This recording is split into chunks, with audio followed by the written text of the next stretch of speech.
চলো আজ রবীন্দ্রনাথের চারু সাজি একসাথে। প্রথমেই শাড়িটা পরে আমার আনপ্লাগড আইব্রোটাকে একটু সেট করে নিচ্ছি। খুবই লাইট একটা ফাউন্ডেশন লাগাবো অল্প পরিমাণে। কুষ্টিয়া সাংস্কৃতিক রাজধানী হওয়ার জন্য আমরা কুষ্টিয়ার মানুষ পরপর কতগুলো অনুষ্ঠান পাই বলতো সাজার জন্য। আর আমি সাজতে সাজতে ভাবছিলাম এই মানুষটার কথা, যার কবিতা গানের এত সুন্দর অরা যে তার মৃত্যুর এত বছর পরেও আমরা তার জন্মদিনকে এভাবে উদযাপন করছি। আমার পুরো আই মেকআপটা হওয়ার পরে আমি খেয়াল করলাম যে আমি ক্যামেরাটাই অন করতে ভুলে গেছিলাম।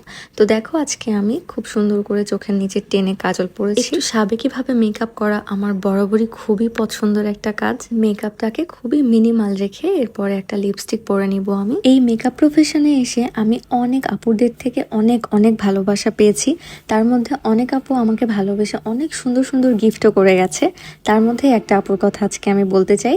তার দেয়া একটা চুড়ি আজকে এই শাড়িটার সাথে আমি পরবো। সুন্দর একটি চুড়ির সাথে সে আমাকে একটি খুব সুন্দর ব্যাগও গিফট করেছিল। তিনি কুষ্টিয়ার মেয়েদের ফ্যাশনের কথা মাথায় রেখে আগামী 15 তারিখ জেলা পরিষদ মার্কেটে তার নতুন আউটলেট রংরূপের উদ্বোধন করতে যাচ্ছেন। তার জন্য অনেক অনেক দোয়া আর ভালোবাসা থাকবে আমার পক্ষ থেকে। এর মধ্যে আমি আমার চুলগুলোকে পেছনে খোপা করে সামনে একটুখানি কার্ল করে ফেলবো, আর একদম শেষে এই সুন্দর চুড়িগুলো পরে লুকটাকে কমপ্লিট করব। আর আজকের লুকটা এই পর্যন্তই। কেমন লাগলো জানাতে ভুলবে না। দেখা হবে আবার নেক্সট ভিডিওতে। টাটা।